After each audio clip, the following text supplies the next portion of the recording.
Praise the Lord, praise the Lord. హల్లెలూయా, హల్లెలూయా, హల్లెలూయా. దేవునికి మహిమ కలుగును గాక.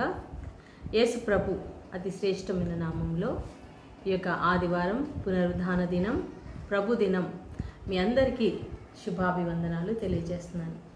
ప్రియులారా, అందరూ ఎలా ఉన్నారు? ఈరోజు ఆదివారం దేవాలయానికి మీరు వెళ్ళారని అనుకుంటున్నాను. ప్రతిసారి కూడా నేను మీకు చెప్తూ ఉంటాను, మనం తప్పకుండా ఆదివారం దేవుని సన్నిధికి వెళ్ళాలి, సహవాసం కలిగి ఉండాలి, సంఘంతో, సంఘ సభ్యులతో, మన విశ్వాసులతో వారానికి ఒక్కసారి మనం కలుసుకోవాలి, కలిసి విష్ చేసుకోవాలి, చక్కగా ప్రార్థన చేసుకోవాలి, అక్కడ దేవుని యొక్క వాక్యాన్ని వినాలి, అందరం కలిసి మనం దేవుని ఆరాధించాలి. ఎందుకంటే మనం ఫ్యూచర్లో పరలోకానికి వెళ్ళిన తర్వాత అక్కడ మనందరం కలిసి దేవుని ఆరాధించబోతున్నాం. కోట్ల మంది ప్రజలు. మరి ప్రకటన గ్రంథం, దర్శన గ్రంథంలో మనం చూసినట్లయితే కోట్లాది మంది ప్రజలు దేవుని సన్నిధిలో ఆనందిస్తారు, సంతోషిస్తారు, పాటలు పాడతారు. మరి దేవుడు మనకి ఎలాంటి బహుమానాలు ఇస్తాడో మనం అక్కడ తీసుకుంటాము. తర్వాత ఆయన మనకి ఎలాంటి పనులు అప్పగిస్తాడో ఆ పనులు మనము చేస్తాము. సో దేవుడు మనందరినీ కూడా ఒక ప్రణాళిక బద్ధంగా నడిపిస్తూ ఉన్నాడు ప్రియులారా. కాబట్టి ఈరోజు మరి చాలా అద్భుతమైనటువంటి దినము. యేసు ప్రభు పునరుద్ధానుడై తిరిగి లేచి మానవాళికి రక్షణ ఇచ్చినటువంటి అమూల్యమైనటువంటి దినము, మరణాన్ని గెలిచినటువంటి రోజు. కాబట్టి ఆ దేవుని మనం జ్ఞాపకం చేసుకుందాం, ఆ దేవుని స్తుతించి ఆరాధిస్తాం ప్రియులారా. హల్లెలూయా. ప్రార్థనతో మనం కొద్దిసేపు ఈ లైవ్లో మనం పాల్గొందాము. కొద్దిసేపే, మరి ఎక్కువసేపు నేను ఈరోజు సండే కాబట్టి స్పెషల్గా మరి వేరే ఇంకొక ప్రోగ్రాం ఉంది నాకు, కాబట్టి త్వరగా లైవ్ చేసి వెళ్ళాలని వచ్చాను ప్రియులారా. స్తోత్రం, స్తోత్రం. హల్లెలూయా, హల్లెలూయా, హల్లెలూయా. Thank you Lord, thank you Lord. Praise you Lord, worship you lord.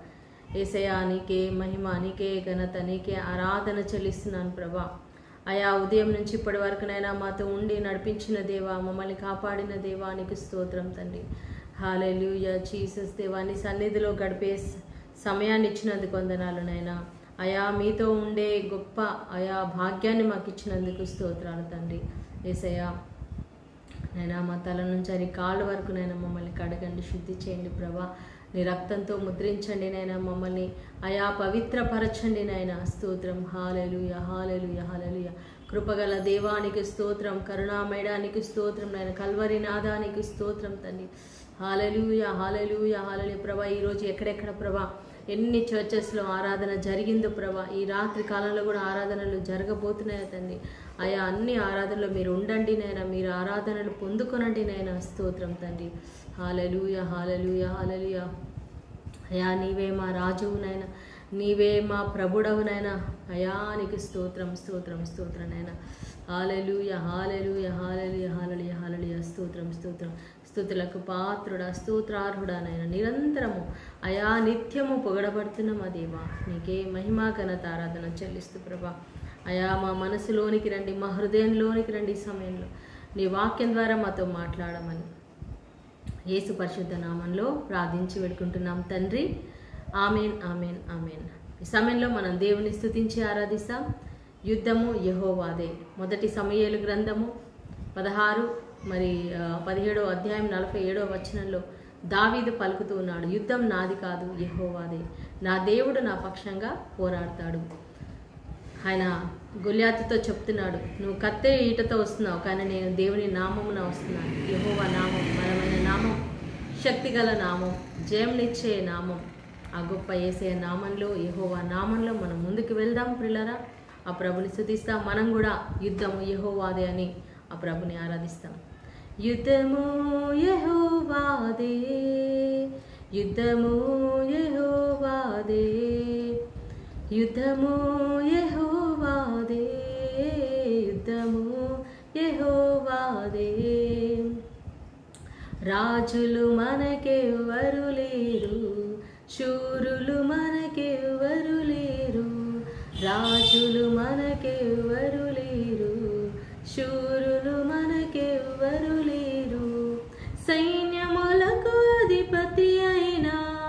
యెహోవా మన అండ, సైన్యములకు అధిపతి అయిన యెహోవా మన అండ.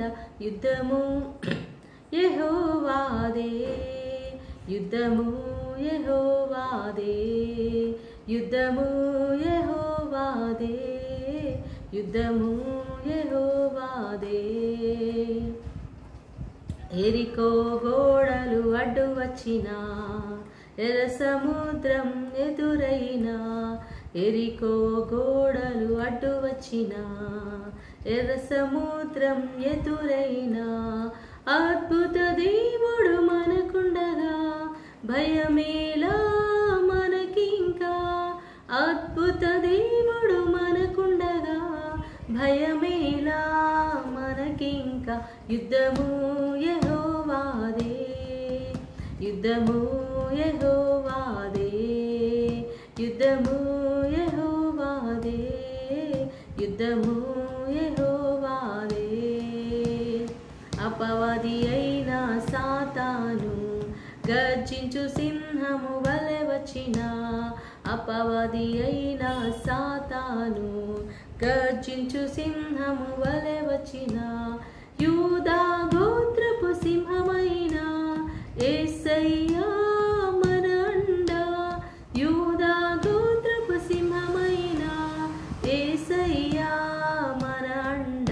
యుద్ధము యుద్ధము యెహోవాదే, యుద్ధము యెహోవాదే, యుద్ధము యెహోవాదే, యుద్ధము యెహోవాదే. వ్యాధులు మనలను పడద్రోసిన, బాధలు మనలను కృంగదీసిన, వ్యాధులు మనలను పడద్రోసిన, బాధలు మనలను కృంగదీసిన, విశ్వాసమునకు కర్తయైన యేసయ్యా మన అండ, విశ్వాసమునకు కర్తయైన యేసయ్యా మన అండ. యుద్ధము యెహోవాదే, యుద్ధము యెహోవాదే, యుద్ధము యెహోవాదే, యుద్ధము యెహోవాదే. హల్లెలూయా హల్లెలూయా, హల్లెలూయా హల్లెలూయా, హల్లెలూయా హల్లెలూయా, హల్లెలూయా హల్లెలూయా, హల్లెలూయా హల్లెలూయా, హల్లెలూయా హల్లెలూయా, హల్లెలూయా హల్లెలూయా, హల్లెలూయా హల్లెలూయా, హల్లెలూయా హల్లెలూయా, హల్లెలూయా హల్లెలూయా, హల్లెలూయా. రియల బషకర బరబరబ రికల వరశందరి బరబర వరశందరి కలబల. హల్లెలూయా హల్లెలూయా, హల్లెలూయా హల్లెలూయా, హల్లెలూయా. Thank you Lord Jesus. స్తోత్రం స్తోత్రం స్తోత్రం నాయనా. హల్లెలూయా ప్రభా. ఈ ఉదయకాలం నుంచి ప్రభా సాయంకాలం వరకు తండ్రి అయా మమ్మల్ని కాచి కాపాడినందుకు వేలాది వందనాలు స్తోత్రాలు నైనా ప్రభా. అయా ఈ దినం నైనా నీ సన్నిధికి వచ్చి ఎంతమంది బిడ్డలైతే ప్రార్థన చేశారో నైనా వారందరి ప్రార్థన మీరు ఆలకించండి నైనా ప్రభా. ప్రతి ఒక్కరి ప్రార్థన ఆలకించండి తండ్రి. హల్లెలూయా స్తోత్రం నైనా. యేసయ్యా తండ్రి నువ్వు అడుగుతున్నావు, నీకేమి కావాలి అని అడుగుతున్నావు నైనా. ఆనాడు గుడ్డివాడిని అడిగావు తండ్రి, ఈ రోజునైనా మమ్మల్ని కూడా అడుగుతున్నావు తండ్రి. మా హృదయ వాంఛలన్నీ నెరవేర్చే దేవుడు నీవే ప్రభా నైనా. స్తోత్రం. ప్రతి ఒక్కరి ప్రార్థనకు జవాబు ఇవ్వండి. మీరు జవాబు ఇచ్చినందుకు కూడా మీకు స్తోత్రం చెల్లిస్తున్నాం తండ్రి. హల్లెలూయా హల్లెలూయా హల్లెలూయా. Thank you Lord. నజరేయుడైన యేసు నామములో ప్రార్థించి వేడుకుంటున్నాం తండ్రి. ఆమేన్ ఆమేన్ ఆమేన్. హల్లెలూయా హల్లెలూయా. దేవుని వాక్యం సెలవిస్తుంది మత్తయి సువార్త 7వ అధ్యాయం 7వ వచనంలో, మీరు అడుగుడి మీకు ఇవ్వబడును, వెదకుడి మీకు దొరుకును, తట్టుడి మీకు తెరవబడును. అడుగు ప్రతివానికి ఆయన ఇస్తానంటున్నాడు. ఏమి ఇస్తానంటున్నాడు? మరి మనం ఎక్కువగా ఈ లోక సంబంధమైనవి అడుగుతాం. మనం జాబ్ గురించి అడగొచ్చు, సంతానం గురించి అడగొచ్చు, మ్యారేజ్ గురించి అడగొచ్చు, లేదా ఇంకా ఏదైనా ఇల్లు గురించి అడగొచ్చు, ఆర్థిక సమస్యలు తీరాలని, అప్పులు తీరాలని. సో ఇలా మనం చాలా అనేకమైనవి మనం అడుగుతూ ఉంటాం పిల్లారా. దేవుడు ఇస్తాడు తప్పకుండా. మనం అడిగిన దానికంటే, ఊహించిన దానికంటే అత్యధికంగా చేసే దేవుడు మన దేవుడు. సో మన ఆధ్యాత్మికమైన విషయాలు కూడా మనం అడగాలి ప్రియులారా. ఆయన అంటున్నాడు, మీరు పరిశుద్ధ ఆత్మను అడగండి, మీరు పొందుకుంటారు. నిండుగా ఆయన మనకి పొంగి పొర్లేలాగా కీర్తన 23లో చెప్పినట్లుగా మన పాత్ర పొంగి పొర్లే విధంగా ఆయన మనల్ని ఆశీర్వదిస్తానంటున్నాడు. హల్లెలూయా, హల్లెలూయా. సో మన పాత్ర పొంగి పొర్లాలి, మన ఆత్మ నింపబడాలి. ఆత్మ నింపబడి పొంగి పొర్లే విధంగా, అంటే పొంగి పొర్లే అంటే మనం దీవించబడాలి, మనం సాటిస్ఫై అవ్వాలి, మనము దేవునిలో బలపడాలి, మన నుంచి ఇంకా మన ద్వారా అనేక మంది దీవించబడాలి. మన కుటుంబము, మన బంధువులు, మన స్నేహితులు, మన ఇరుగు పొరుగు వాళ్ళు అందరూ కూడా దీవించబడాలి, ఆశీర్వదించబడాలి. ప్రియమైన సోదరి సోదరా, నీ జీవితంలో దేవుడు నిన్ను గొప్పగా ఆశీర్వదించాలని, నిన్ను బలపరచాలని ఆశపడుతూ ఉన్నాడు. హల్లెలూయా, హల్లెలూయా. Praise the Lord, praise the Lord. దేవుడు నీ జీవితంలో ఉన్నటువంటి ప్రతి కొరతను తీర్చేవాడు. ఎందుకంటే యెహోవా ఈరే, ఆయన యెహోవా ఈరే అనగా సమకూర్చే దేవుడు. ఒకనాడు హాగర్ అనే స్త్రీ మరి అబ్రహాము దగ్గర నుంచి ఆమె వెళ్ళిపోతూ ఉంది. అంటే దేవుడు ఆమెను పంపించేస్తున్నాడు. దేవుడు ఆమెను పంపించేస్తున్నాడంటే ఆమెకు అన్యాయం చేయట్లేదు, ఆమె కూడా దేవుడు న్యాయం చేశాడు. నేను నిన్ను కూడా దీవిస్తాను అని చెప్పాడు. తన బిడ్డ చనిపోయే పరిస్థితిలో ఉన్నప్పుడు ప్రియులారా, మరి దేవుడు ఆ బిడ్డకి దాహం తీర్చాడు, నీటిని ఇచ్చాడు. మరి అక్కడ ఒక నీటి ఊట అనేది బయటికి వచ్చింది. ఇప్పటికి కూడా అక్కడ నీరు అనేది ఊరుతూ ఉంటుందన్నమాట. అక్కడ దేవుడు హాగరుతో మాట్లాడాడు. అమ్మ హాగరు, నువ్వేమీ భయపడొద్దు, ఇదిగో నీ కుమారుని ఎత్తుకో, ఈ చిన్నవాడిని ఎత్తుకో, నేను ఈ బిడ్డను దీవించి నేను గొప్పగా ఆశీర్వదించబోతున్నాను, ఇసుక రేణువులాగా నేను చేయబోతున్నాను అన్నాడు. మరి అబ్రహాముతో అన్నాడు, నీ సంతానం ఆకాశ నక్షత్రాలాగా ఉంటాయి అన్నాడు. మరి ఇష్మాయేలు గురించి ఇసుక రేణువులాగా. మరి చూడండి, ఇష్మాయేలు సంతానము ప్రపంచం అంతటా కూడా మరి ఇసుక రేణువులాగా వాళ్ళు దీవించబడ్డారు, ఆశీర్వదించబడ్డారు, ఎంతో సంపన్నులయ్యారు. నీలో నుంచి 12 మంది రాజులు వస్తారు అని దేవుడు చెప్పాడు. సో ఆ బిడ్డకి కూడా అన్యాయం చేయలేదు దేవుడు. కాకపోతే అతను వారసుడు కాదు. దేవుడు అబ్రహాము పట్ల ఒక గొప్ప ప్రణాళిక కలిగి ఉన్నాడు. శారా ద్వారా పుట్టిన సంతానములోనే, ఆ వంశంలోనే యేసు ప్రభువు పుట్టాలి, యేసు ప్రభు రావాలి. ఆయన రావాలి కాబట్టి ఆ వంశాన్ని ఆయన ప్రత్యేకంగా ఏర్పాటు చేసుకున్నాడు. హల్లెలూయా, ప్రైజ్ ది లార్డ్. సో అక్కడ దేవుడు ఆ బిడ్డకి నీటిని ఏర్పాటు చేశాడు. యెహోవా ఈరే. మరి యెహోవా ఈరేగా ఇజ్రాయేల్ ప్రజలు ఆ అరణ్యంలో నడుస్తూ ఉన్నప్పుడు ప్రియులారా, వాళ్ళ ప్రయాణం స్టార్ట్ అయింది. అరణ్యంలో లక్షల మంది ప్రజలు, వాళ్ళకి ఆహారం ఎక్కడి నుంచి వస్తుంది, ఎలాగా? వాళ్ళు సముద్రం దాటేశారు, ఎర్ర సముద్రం దాటి యువతలకు వచ్చేసారు. అయితే వాళ్ళకి ఫస్ట్ దాహం వేస్తుంది. మారా దగ్గర ఆ నీళ్లు చేదుగా ఉంటాయన్నమాట. ఒక గుంటలాగా, ఒక బావిలాగా ఉంటుంది ప్రియులారా. మరి ఆ బావిలో నుండి మరి ఆ నీళ్లు చేదుగా ఉండడం వలన వాళ్ళు తాగలేకపోతారు. అప్పుడు మోషే ప్రార్థన చేస్తాడు. మరి దేవుడు చెప్తాడు, ఒక చెక్క కట్టెను, అంటే చెట్టు కొమ్మను నరికి అందులో వేయమంటాడు. ఆ చెట్టు కొమ్మ దేనికి గుర్తు ప్రియులారా? సిలువకు గుర్తు, అంటే యేసు ప్రభు గుర్తు, యేసు ప్రభుకి సూచనగా ఉంది. ఆ నీళ్ళలో పడవేసినప్పుడు ఆ నీళ్లు తీయగా మారుతాయి. అప్పుడు వాళ్ళందరూ ఆ నీళ్లు తాగి దాహం తీర్చుకుంటారు. అలాగే వాళ్ళకి ఆకలి వేస్తుంది. దేవుడు మరి ఆకలి ఎట్లాగా, ఇన్ని లక్షల మందికి ఆహారం ఎలాగా అనేసి మరి మోషే ప్రార్థన చేస్తే దేవుడు చెప్తాడు, ఆ కర్రను పైకి చూపించినప్పుడు ప్రియులారా, ఆకాశం నుండి దేవుడు ఉదయమే తెల్లవారుజామున మీకు ఆహారం పడుతుంది అని చెప్పాడు ప్రభు. అది ఒక కొత్తిమీర గింజల్లాగా తెల్లగా ఉంది అనమాట, మంచిగా తేనె పూసినటువంటి అది ఒక మంచి టేస్ట్గా ఉంటుందంట. మనం అయితే తినలేదు, కానీ అక్కడ చెప్పే విధానాన్ని బట్టి మనం ఊహించుకోగలం. ఒక సబ్జా గింజల్లాగా, లేకపోతే సాబ్దానా, మన సగ్గుబియ్యం ఉంటాయి కదా, అలాగా సగ్గుబియ్యంలాగా తీయగా ఉంది అని చెప్తున్నారు. తేనె పూసినట్టుగా ఉంటుందంటే స్వీట్నెస్. సో అవి అంత రుచిగా, చాలా దేవదూతలు భుజించేటువంటి ఆహారం అంటది. సో ఆ ఆహారాన్ని వాళ్ళు తిన్నారు. యెహోవా ఈరే, దేవుడు వాళ్ళకి సమకూర్చాడు. వాళ్ళకి వస్త్రాలు, మరి ఇన్ని 40 సంవత్సరాలు వాళ్ళు ఎక్కడ బట్టలు కొనుక్కుంటారు, ఎక్కడ బట్టలు కుట్టించుకుంటారు, ఎవరు కుడతారు? వాళ్ళు వేసుకున్న అంగీలు, వాళ్ళు వేసుకున్న వస్త్రాలు మాసిపోలేదంట. 40 years మాసిపోలేదు. మరి చిన్నపిల్లలు ఉన్నప్పుడు చిన్న అంగీలు ఉంటాయి కదా, మరి వాళ్ళు పెద్దగా అవుతూ ఉంటే అంగీ కూడా పెద్దగా అవుతూ ఉంది. చాలా మెరకల్స్ అయ్యాయి. అసలు చెప్పాలంటే వాళ్ళ కాళ్ళ చెప్పులు కూడా అరిగిపోలేదంట. అంటే వాళ్ళ కాళ్ళు చిన్నగా ఉన్న కాళ్ళు పెద్దగా అవుతా ఉంటే చెప్పులు కూడా వాళ్ళతో పాటు పెద్దగా అయ్యాయి అన్నమాట. అంత అద్భుతాలండి. మరి వాళ్ళందరూ కూడా అద్భుతాలు చూశారు.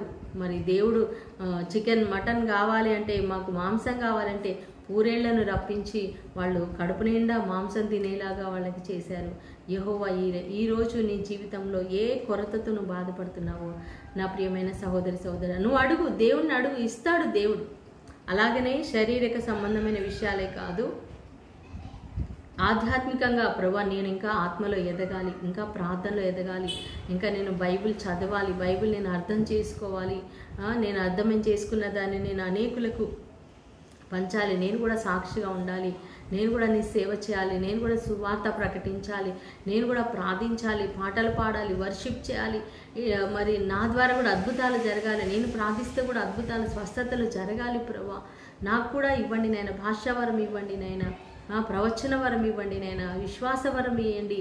ఇలా మనం 9 వరాలు 9 ఫలాలు మనం కావాలని మనం దేవుణ్ణి అడగాలి ప్రియులారా. దేవుడు ఇస్తాడు, మనకి ఎందుకు ఇవ్వడు? ఆ ఆత్మవరాలు ఆత్మఫలాలు ఎవరి కోసం? మన కోసమే కదా.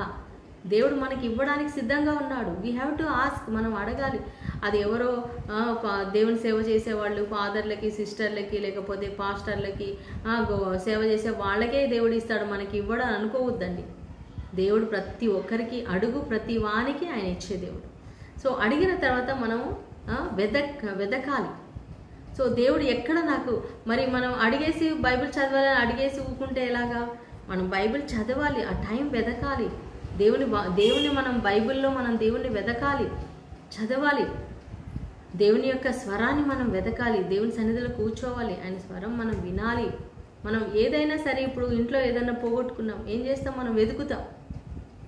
అలాగే మనం పోగొట్టుకున్న దాన్ని మనం దేవునిలో వెతుక్కోవాలి, మన సంతోషాన్ని దేవునిలో వెతుక్కోవాలి. మనం దేవుని సన్నిధిని వెతకాలి. ఎప్పుడు నేను దేవుని సన్నిధికి వెళ్తాను, ఎప్పుడు నేను దేవునితో కూర్చుంటాను, దేవుడితో మాట్లాడతాను అని చెప్పేసి మనము దేవుని సన్నిధిలోకి వెళ్ళడానికి మనం 24 hours కూడా మనం ప్రయత్నిస్తూ ఉండాలి ప్రియులారా. మనం ఎక్కడ ఉన్నా మన హృదయం మాత్రం దేవుని కోసం తప్పించాలి. ఆ విధంగా మనం వెతకాలి, దేవుణ్ణి వెతకాలి. మన హృదయంలో వెతకడం అంటే ఫిజికల్గా వెళ్ళి ఎక్కడో చర్చిలో వెళ్ళి కూర్చోవడం కాదు, మన హృదయము వెతకాలి. మనం ఎప్పుడు చర్చిలో ఉండడం ఇది పాసిబుల్ కాదు. మనకు చాలా పనులు ఉంటాయి, బాధ్యతలు ఉన్నాయి, కుటుంబము, పిల్లలు, భార్య, భర్త, జాబు, ఇవన్నీ ఉంటాయి. ఇవన్నీ చూసుకుంటూ వాటన్నిటిలో పాటు మనం దేవుణ్ణి వెతకాలి. We have to search. మనం టైం తీసుకోవాలి. పిల్లలకు కూడా టైం లేదండి అని చెప్పకూడదు, తినే ముందు ప్రార్థన చేసుకోవాలి.